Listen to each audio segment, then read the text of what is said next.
오늘은 우리 금요일이기 때문에 우리 신앙 강좌를 하게 되는데요. 지난번에 우리 총회 장년공과에 이어서 두 번째 이제 강좌가 이렇게 지난주부터 시작됐는데요.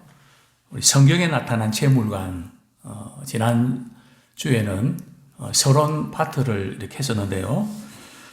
오늘은 우리 족장시대의 재물관에 대해서 함께 도전하기 원합니다. 우리가 큰 그림을 그리면 구약에 나타난 재물관과 신약에 나타난 재물관을 제가 나름대로 정리하고 싶었습니다. 벌써 한 7, 8년 정도 됐네요.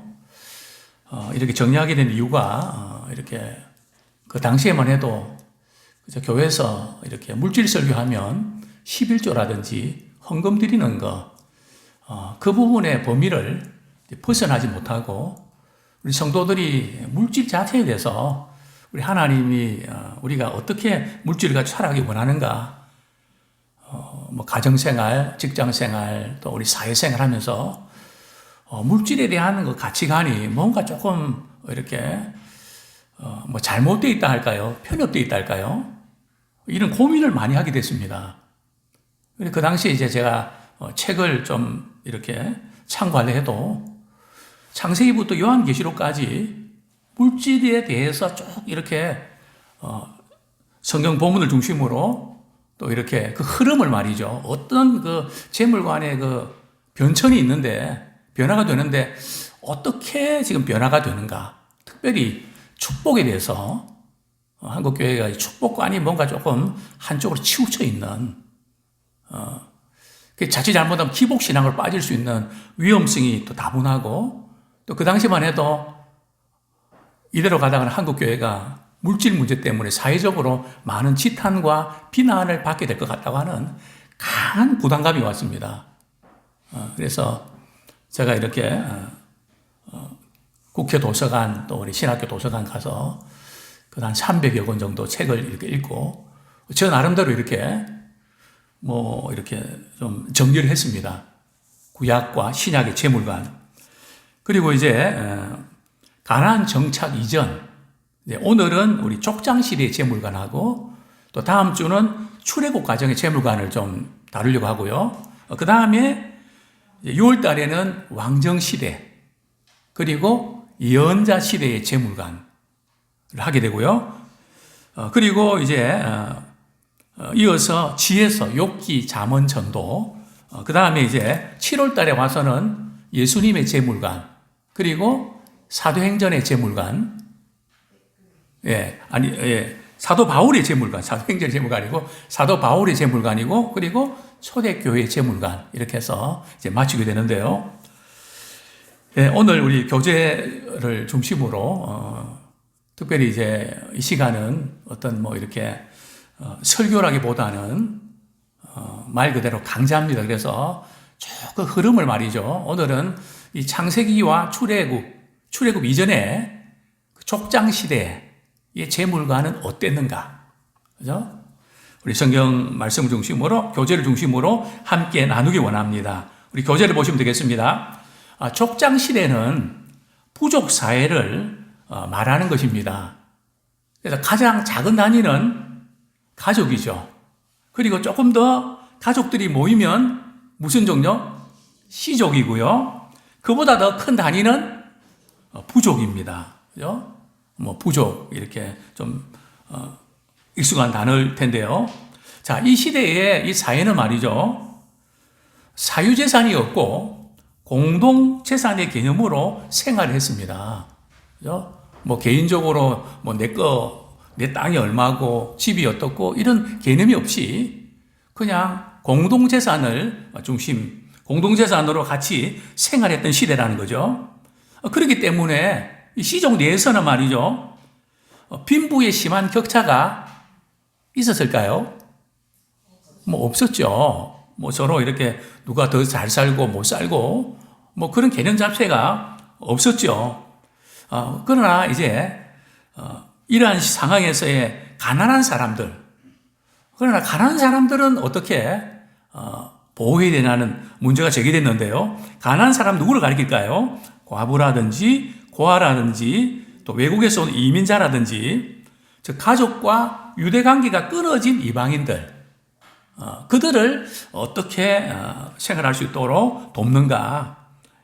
이들은 사회적 공동 책임하에 이제 보호를 받게 된 거죠. 아까도 말씀드렸지만 족장 시대의 재산은 개인에게 속한 사유재산이 아니고요. 부족 혈령 공동체에 속한 이제 공동 소유 재산이었습니다. 그럴 수밖에 없었던 것이 이 시대는 말이죠. 부족이 사막에서 말이죠. 유목민을 합니다. 지금 몽골처럼 말이죠. 이렇게 이동하기 때문에 뭐 특별히 고정된 뭐 부동산 이런 것들이 있을 수가 없죠. 다만 재산이라는 것은 소나 양떼 같은 가축뿐이고 목초지를 따라서 이동하였기 때문에 이제 부동산은 없었습니다. 사막에서는 생존의 조건이 재산 소유에 있는 것이 아니라 혈연 공동체의 결속에 있었습니다. 그럴 수밖에 없죠. 얼마나 우리가 이렇게 단합이 되어서 서로 힘을 합쳐서 우리가 잘 살아내는가 그게 중요했다는 거죠. 자, 계속해서 이 족장 시대에는 말이죠. 사유재산이 없었으므로 최소한 부족 내에서는 재산의 불균형이나 불평등이 없었습니다. 조금 조금 다른 측면인데, 지금부터 한 20년 넘은 것 같습니다. 북한에서 러시아의 모스크바 대학에 공부를 하다가 탈북했던 청년이 있었습니다. 그 청년이 이제 역삼동에 있을 때 교회를 나오게 됐는데요. 그 청년과 대화를 많이 했습니다. 한국에 나오니까 뭐가 좋고 뭐가 힘드냐? 목사님 솔직히 말씀드려도 됩니까? 그래서 솔직히 이야기하라고. 눈이 뒤집히는 것 같습니다. 저기 있을 때는 그냥 뭐 이렇게 별로 큰 차이가 없으니까 그렇게 만족하면서 살았다는 거예요. 그러나 남한에 오니까 말이에요. 이게 빈부격차가 너무 심해서 돌아버리겠다고. 한편에 자유가 있어서 좋은데 이 격차가 너무 심해서 너무 힘들다고. 문화적인 충격이 있었다는 거죠. 어쨌든 지금 이 족장 시대에는 적어도 이런 부분들이 없었던 그런 시대임을 보게 되는데요. 재산의 불균형이나 불평등이 없었다는 거죠. 그리고 따라서 빈익빈이나 부익부라는 갈등 구조도 없었죠. 이렇게 갑질하고 은수저, 금수저 이런 거 개념 자체가 없었죠. 계속해서요. 혈연 공동 운명 사이이므로 모두가 형제 자매요. 한 조상의 후손들이었습니다. 족장 시대의 재산은 부족 모두의 공동 소유 재산이므로 재산상의 갈등 문제는 있을 수가 없었죠. 계속 이제 반복되는 부분인데요. 자, 그러면 족장 시대, 이게 도대체 들어보지 못한 이 족장이라는 게 뭔가, 추장 그런 건가? 성경에서는 말이죠. 이 족장 시대를 가면 어떤 시대를 가리키는가 하면 아브람, 이삭, 야곱. 그죠? 12지파, 주로 이제 창세기. 그죠? 그 사람들을 이렇게 족장이라고 합니다. 족장 시대라고 말합니다. 자, 여기서 이제 중요한 것은 말이죠. 이렇게 볼펜 있으면 줄 치시죠. 축복과 언약의 개념이 중요합니다. 그래서 지금 우리가 이제 성경에 나타난 제물관을 보면서 축복과 언약, 이 부분에 관심을 가지십시오. 분명히 성경도 말이죠. 물질적인 축복도 분명히 말씀하고 있거든요. 그러나 그것은 언약에 기초한다는 겁니다. 그 부분을 꼭 붙잡고 가셔야 됩니다. 축복과 언약. 자, 그 다음에요. 신학자 윌트 카이저는 말이죠. 족장 시대에 축복과 언약의 개념에 대해서 이렇게 기술하고 있습니다. 축복의 개념은 모험적 성공이나 혹은 하나님에 의해서 부유해진 것과 결부되어 있습니다. 세상적인 방법과는 조금 다른 차원이라는 것을 이제 강조하고 있는 거죠. 분명히 하나님께서도 우리 족장들에게 또 성도들에게 영적인 축복뿐만 아니라 물질적인 축복도 주시기를 원하십니다. 그 분명히 우리가 놓치시면 안 되거든요. 하나님을 경외함을, 보응을 말이죠. 그죠? 생명과 또 물질 축복이 있단 말이죠. 장수가 있거든요. 또 구약의 인물도 보면 그렇고요. 또 이제 우리 세계를 많이 다닌 분들, 또 우리 지도를 펼쳐놓고 이렇게 보면 소위 말해 선진국이죠. 선진국에 속한 나라들이 믿고 있는 종교가 어떤 종교일까요? 기독교입니다. 물론 그 중에 일본은 조금 다릅니다. 일본은 조금 특이한 나라입니다. 물론 일본은 서구의 좋은 부분들을 많이 배워왔죠. 그 말고는 이제 기독교가 선진국의 대부분을 차지합니다. 물론 그들이 지금 신앙생활 잘하나 이 부분은 좀 다른 문제인데, 자, 두 번째 잘 사는 나라의 종교가 뭔지 아십니까? 두 번째는 캐톨릭입니다. 세 번째는요, 아시아입니다. 아시아의 미신 종교.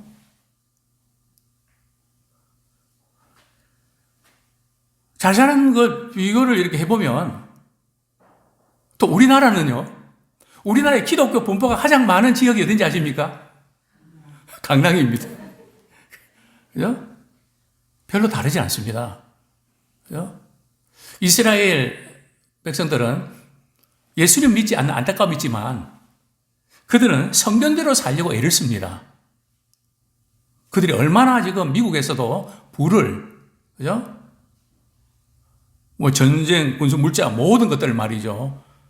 이렇게 노벨상 수상자들 해서 어쨌든 하나님께서 우리에게 원하셨던 축복의 원리들을 말이죠. 성도들뿐만 아니라 일반 사람들도 말이죠. 그 원리를 도입하면 복을 받게 되어 있습니다. 잘 살게 되어 있습니다. 왜냐하면요, 저는 사실은 사업가들의 책을 많이 읽는 편입니다. 읽으면서 깜짝깜짝 놀라는 것이 뭔가 하면 성경에 그 원리가 다 들어있거든요. 물론 그들은 영원히 구원받는 이 부분이 아니라 그저 일반적인 어떤 부분에 사는데 성경의 어느 한 부분 말이죠.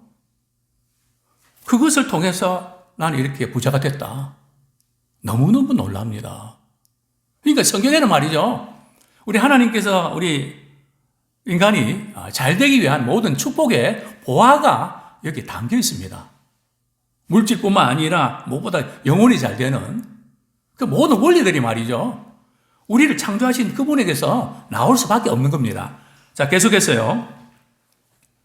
이제 축복과 언약의 개념 말씀드렸는데 이 번성케 하다, 성공을 가져오다는 동사, 이 사라는 이 축복하다는 뜻인데요. 우리 창세기 24장 1절 한번 보겠습니다. 창세기 24장 1절.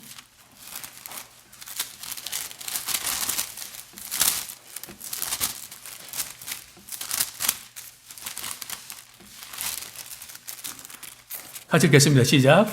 아브라함이 나이가 많아 늙었고 여호와께서 그에게 범사에 복을 주셨더라. 그죠? 지금 아브라함이 말이죠. 가축대, 짐승들, 물질적으로도 당시에 복을 많이 받았습니다. 족장들 보면 말이죠. 상당히 이삭도 그렇고 거부였거든요. 우리는 그것을 우리가 보게 됩니다. 자, 이것은 축복하다는 이 단어는 동사란 말이죠. 바라크. 이 바라크는 뭔가 하면 언약이라는 뜻입니다. 그러니까 축복하다는 것과 하는 것과 언약이 연결되어 있다는 거죠. 다시 말씀드리면 축복과 말씀에 대한 순종이 연결되어 있다는 겁니다. 이것이 이제 족장 시대의 축복과 언약에 있어서 대단히 중요한 포인트라고 볼 수 있죠. 자, 우리 24장 56절 말씀, 우리 한 구절 더 보겠습니다. 24장, 창세기 24장 56절.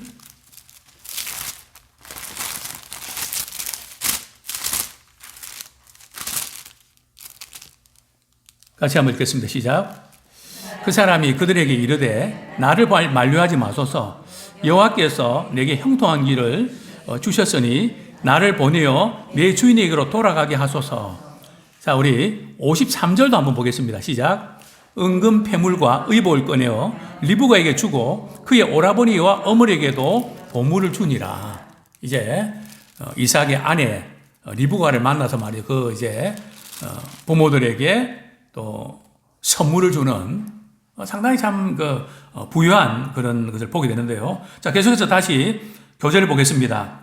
하나님의 은혜가 족장들 위에 있는 것. 하나님의 은혜가 족장들 위에 있는 것. 즉 그들이 하는 일이면 무엇이든지 성취되는 것이 하나님의 뜻이었습니다. 축복과 언약의 성취가 하나님의 뜻이었습니다. 이게 굉장히 중요한 이 부분도 줄을 치시죠. 축복은 언약의 성취와 연결된다는 거죠. 자, 우리 창세기 12장 우리 잘 아는 본문인데요. 1절부터 3절까지 한번 같이 읽겠습니다. 축복의 통로로 써주시겠다는 약속이 담겨 있는 본문인데요. 출애굽기 12장 1절부터 3절까지 우리 같이 한번 읽겠습니다. 시작. 여호와께서 아브라함에게 이르시되 너는 너의 고향과 친척과 아버지 집을 떠나 내가 내게 보여줄 땅으로 가라. 내가 너로 큰 민족을 이루고 내게 복을 주어 내 이름을 창대하게 하리니 너는 복이 될지라. 너를 축복하는 자에게는 내가 복을 내리고 너를 저주하는 자에게는 내가 저주하리니 땅의 모든 족속이 너로 말미암아 복을 얻을 것이라 하신지라. 그죠? 땅의 모든 족속이 누구로 말미암아 말이죠? 아브라함으로 말미암아 복을 얻는다. 그죠? 즉 아브라함이 축복의 통로로 쓰임 받게 된다는 거죠. 우리 믿음의 사람들은 우리의 가정, 또 직장, 또 우리 사회 축복의 통로입니다. 그죠? 그것을 우리가 놓치시면 안 돼요. 내가 이 나이에 이렇게 나이가 많아서 몸도 아픈데 뭐에 쓰겠나 아닙니다. 그죠? 특별히 우리 가정에는 우리 대대장이고요. 대대장이 딸린 식구들이 몇 명인데요. 또 우리가 기도하면 우리 하나님께서 은혜와 복을 주시지 않습니까? 그죠? 참 우리의 이 기도가 말이죠.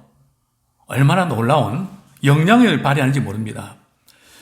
자, 우리 창세기 12장 1절에서 3절은 우리 교환입니다. 하나님께서 아브라함을 부르신 것을, 그리고 4절부터 9절은 말이죠.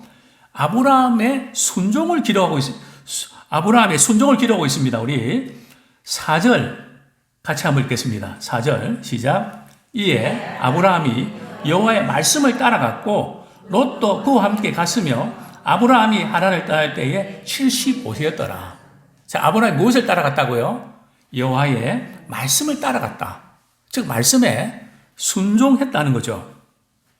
자, 계속해서 교환 보겠습니다. 하나님의 부르심은 두 개의 명령과 약속을 수반하고 있습니다. 첫 번째 명령은 뭐죠? 떠나는 거. 너의 본토를 떠나라. 왜 그랬을까요? 아브라함은 모태신앙인가요? 아브라함의 아버지 데라는 뭘 이렇게 우상 만드는 말이죠. 공장을 경영했습니다. 근데 거기 있어 갖고는 신앙생활 제대로 할 수가 없죠. 그 때때로 하나님께서 우리로 하여금 떠나는 연습을 하게 하십니다. 온전히 하나님만 바라고 하나님 의지하는 그런 신앙을 갖기를 원하시죠. 자, 계속해서 보겠습니다. 두 번째 명령은 너는 복이 될지라. 그죠? 바로 이 약속과 이 축복이 연결된 것을 보게 됩니다. 자, 우리 분홍색 박스 친 부분 제가 읽겠습니다. 하나님께서 어떤 목적을 가지고 아브라함을 부르셨는데 그것은 그의 순종이 커다란 복을 약속하고 있습니다. 그죠? 성경에서 말씀하고 있는 이 복은 말씀에 대한 순종과 연결되어 있다는 겁니다. 그게 공로는 아닙니다. 우리가 은혜로 인해서 믿음 안에 구원받지만 하나님이 우리 주신 약속의 축복은 말이죠. 그분의 언약의 말씀에 순종할 때에 주시는 축복입니다. 하나님께 주신 세 가지 약속은 떠나라는 하나님의 부르심, 예, 근거하고 있습니다. 자, 떠나면 어떤 복을 주신다고요? 첫째는 큰 민족이 되게 하고, 둘째는요, 아브라함을 위해서 이렇게 복을 주신다고 말씀하셨고요.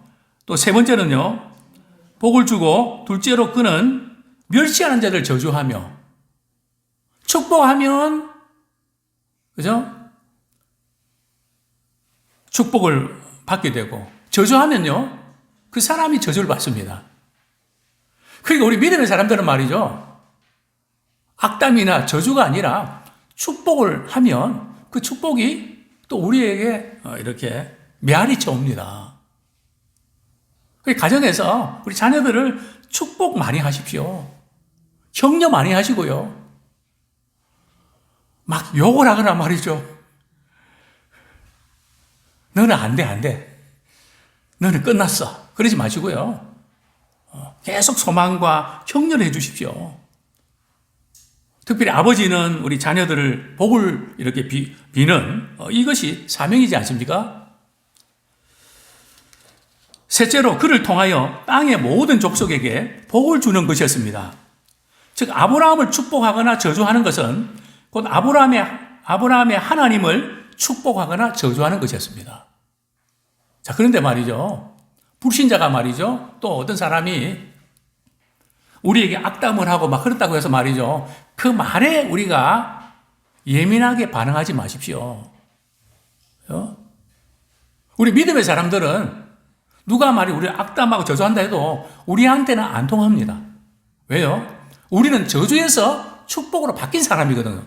예수님의 십자가 사건을 통해서 우리 갈라디아서 한번 보겠습니다. 잘 아는 본문인데 항상 이거 놓치지 마십시오. 때는 어렵고 힘든 일이 있어. 나는 하늘님한테 잘 안 돼. 이런 생각들이 밀려올 때가 있는데요. 그때마다 우리는 그 감정이나 상황을 믿지 마시고 약속의 말씀을 믿으면 좋겠습니다. 우리 갈라디아서 3장 13절, 갈라디아서 3장 13절 같이 읽겠습니다. 시작. 그리스도께서 우리를 위하여 저주를 받은 바 되사 율법의 저주에서 우리를 속량하셨으니 기록된 바 나무에 달린 자마다 저주 아래 있는 자라 하였습니다. 14절. 이는 그리스도 예수 안에서 아브라함의 복이 이방인에게 미치게 하고 또 우리로 하여금 믿음으로 말미암아 성령의 약속을 받게 하려 함이라. 예수님의 십자가 사건은 말이죠, 우리를 율법의 저주에서, 즉 모든 저주에서 말이죠, 우리를 속량해 내셨습니다. 그죠? 그래서 우리 믿음의 사람들은 나는 하늘일마다 안 돼. 혹시 뭐 실패가 계속되고 해서 좀 낙심될 수 있지만 그때마다 이런 생각이 들 때마다 아니야. 주님이 십자가 지심으로 저주는 끝났어. 아브라함의 복이 내게 미치게 돼 있어. 그죠? 우리 이 약속 늘 우리가 붙잡고 승리하기를 원합니다. 불행하게도 하나님은 종종 자신의 백성을 훈련시키기 위해서 다른 민족들을 사용하셨습니다. 이게 무슨 말씀인가 하면 말이죠, 이스라엘 백성들이 하나님보다 물질이나 쾌락을 더 이렇게 좋아할 때 하나님은 주변 국가를 통해서 이스라엘을 멸망시키시죠. 아수르나 바벨론이나. 그죠? 하박국 선지자는 그게 좀 이상했습니다. 하나님, 그래도 우리는 저 사람들보다 나은데 왜 저 사람들이 우리를 말이지 괴롭히고 우리가 저 사람들한테 나라 빼앗기고 우리가 포로가 됩니까? 저 사람들 우리보다 더 잘못 살지 않았습니까?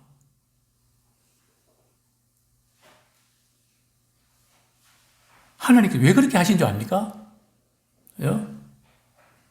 왜 이스라엘 백성을 택하시고 그들이 잘못하면 죽음의 육과를 들어서 말이죠, 때리신지 아십니까? 그리고 이스라엘 백성들이 회개하고 돌이키면 그 아수르나 바벨론을 또 징계하시죠. 그 이유가 뭘까요? 이유는 한 가지입니다. 이스라엘 백성들 뿐만 아니라 그 주변 국가들도 하나님을 알게 하시려고, 열방이 주님을 믿게 하려고 그렇게 하나님께서 역사하시는 겁니다. 그래서 그것 때문에 누가 너무 억울하거나 저 사람 나보다 더 잘못한데 왜 저 사람 잘 되고 나는 왜 이렇습니까? 이것 때문에 주눅 들거나 약해지지 마시고 내게 주신 교훈을 발견하고 우리 돌이켜서 주님을 가까이 하는 기회로 삼기 원합니다. 왜냐하면 교환입니다. 자기 백성들이 세상에서 복이 되기는커녕 항상 불순종하기를 즐겼기 때문입니다. 그죠? 불순종하면 죽은 국가를 통해서 말이죠. 이렇게 괴로움을 가중시켰죠. 그래서 누가 우리를 이렇게 힘들게 할 때 그 사람 때문에 내가 많이 힘든 건 사실이지만 혹시 주님이 저 사람을 통해서 나로 하여금 깨닫게 하시는 거 아닌가? 돌아보는 기회로 삼기 원합니다. 자, 세 번째 약속은 말이죠. 아브라함의 이제 이 복이 임했댔는데 이방인에게 미치겠다 그랬는데요. 그것이 언제 이루어졌을까요? 예수 그리스도께서 세상에 오셔서 복이 미치게 함으로써, 즉 십자가에 못 박혀 죽으심으로 저에서 송영케 주셔서 말이죠. 예수님을 통해서 믿는 모든 사람들을 통해서 하나님께서 복이 미치게 하셨다는 거죠. 예수님이 오심을 통해서 완전한 성취를 보았습니다. 성경에서 부자는 언약의 율법들을 지키는 자들에게 보장된 것으로 나타납니다. 그래서 성경에서 이 축복은 말이죠. 언약을 지키는, 우연이 아니고요. 우연히 하늘에서 떨어지는 그런 재수도 아니고요. 성경에서 이 축복은 철저하게 언약과 연결되어 있습니다. 특별히 신명기 우리 30장이나 또 8장이나 보면은 복과 저주가 나오지 않습니까? 예, 그 핵심은 바로 언약과 연결되어 있다는 거죠. 아브라함은 대표적인 사례 중에 생생한 예입니다. 말씀을 쫓았고요. 또 이제 자기 아들 말이요 이삭을 제물로 번제로 드리려 할 때에 그대로 순종을 하죠. 그때 하나님께서 이삭을 제물로 이렇게 바치려고 하는 칼을 내려고 하는 아브라함에게 손대지 마라. 그러면서 하시는 말씀이 내가 이제야 나를 경외하는 줄 알겠다. 자식까지도 아끼지 않고 내 말씀에 순종하는 거 볼 때에 내가 참으로 하나님을 경외하는구나. 때론 달아보실 때가 있다는 거죠. 그의 제사는 순수한 축복이고요. 의로운 자는 번성합니다. 아브라함은 믿음으로 복종하면 잘 된다는 모델 중에 하나입니다. 우리 창세기 14장 한번 보겠습니다. 그죠? 조카 롯이 말이죠. 소돔 고모라에 있다가 이렇게 잡혀가죠. 그때 이제 아브라함이 자기 집에 홀렸는 사람들을 통해서 찾아오는데요. 창세기 14장 22절부터 23절.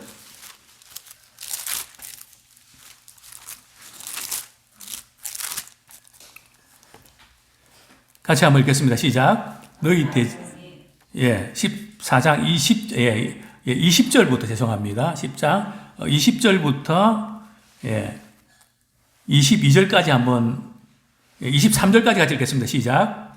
너희 대적을 내 손에 붙이신 지극히 높으신 하나님을 찬송할지로다 하며 아브라함이 그 얻은 것에서 10분의 1을 멜기세덱에게 주었더라. 소돔 왕이 아브라함이 이르되 사람은 내게 보내고 물품은 내가 가지라. 아브라함이 소돔 왕에게 이르되 천지의 주제이시오 지극히 높으신 하나님 아버지께 내가 손을 들어 맹세하노니 내 말이 내가 아브라함으로 치부하게 하였다 할까 하여 내게 속한 것은 실 한 오락이나 덜 매끈한 가닥도 내가 가지지 아니하리라. 참 소돔 이제 왕이 말이죠. 이제 그 아브라함에게 전쟁에서 말이죠. 이제 뺏어온 그런 전리품도 있거든요. 그것은 당신이 가지고 우리에게 우리 국민들, 우리 백성들 돌려보내라. 그러니까 아브라함이 싫다고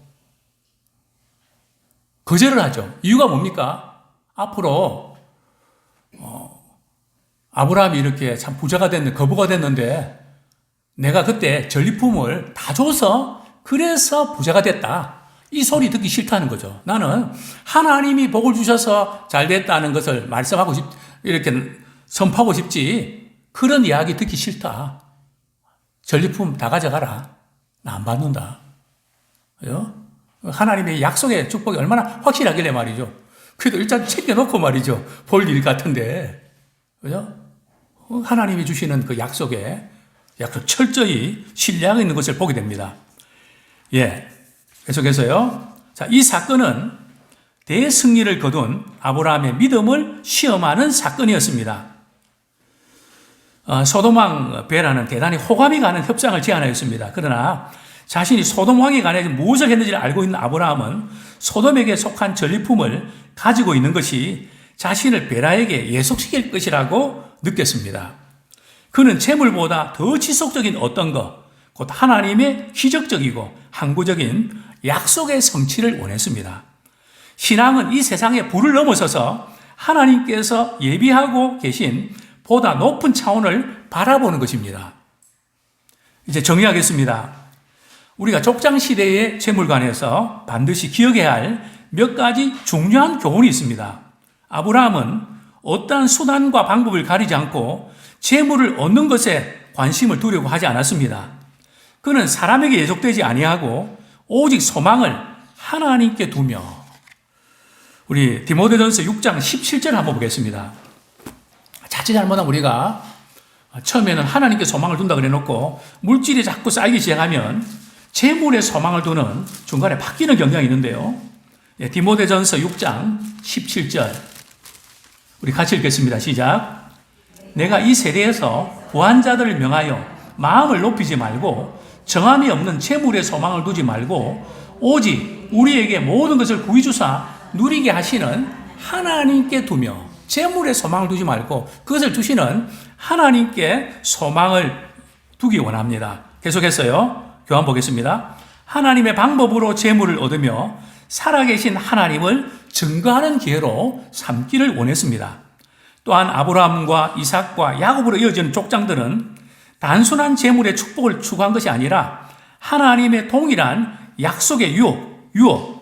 우리 히브리서 11장 9절 한번 보겠습니다.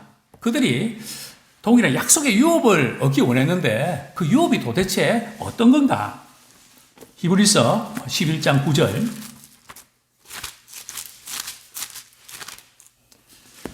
우리 같이 한번 읽겠습니다. 시작. 믿음으로 그가 이방의 땅에 있는 것 같이 약속의 땅에 거류하여 동일한 약속을 유업으로 함께 받은 이삭 및 야곱과 더불어 장막에 거하였으니. 자, 이 지금 동일한 약속의 유업은 뭡니까? 약속의 땅 가나안을 차지하는 거거든요. 그러나 그것은 단순한 지리적인 약속의 땅 가나안을 차지하는 그런 의미만은 아닙니다. 그 이상의 의미가 있는데요. 어떻게 알 수 있습니까? 자, 우리 13절부터 16절까지 읽겠습니다. 시작.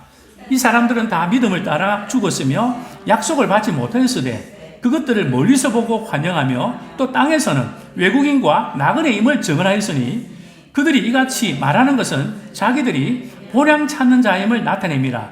그들이 나온 바 본향을 생각했더라면 돌아갈 기회가 있었으리니와 그들이 이제는 더 나은 본향을 사모하니 곧 하늘에 있는 것이라. 거기까지 읽겠습니다. 예.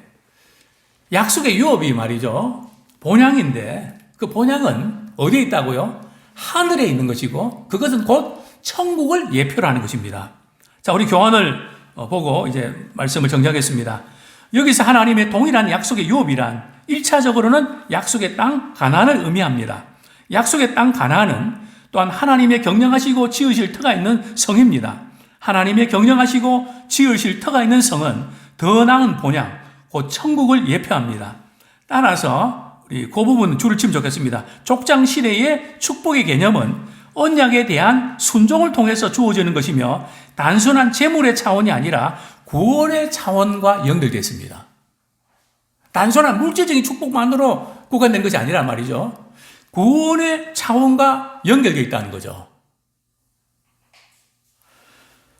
네, 시간 이제 우리 말씀 붙잡고 정말 성경적인 우리 재물관에 대해서 우리 바른 우리 그것을 우리 정립하고 또 우리가 이렇게 물질은 세상적인 방법으로 벌고 또 이렇게 쓰고 그게 아니고 약속에 따라서 이제 우리가 순종하면서 우리 하나님 주신 물질들을 참 아름답게 사용하는 종합 예술처럼 그런 우리가 성경적인 재물관 가질 수 있도록 회개와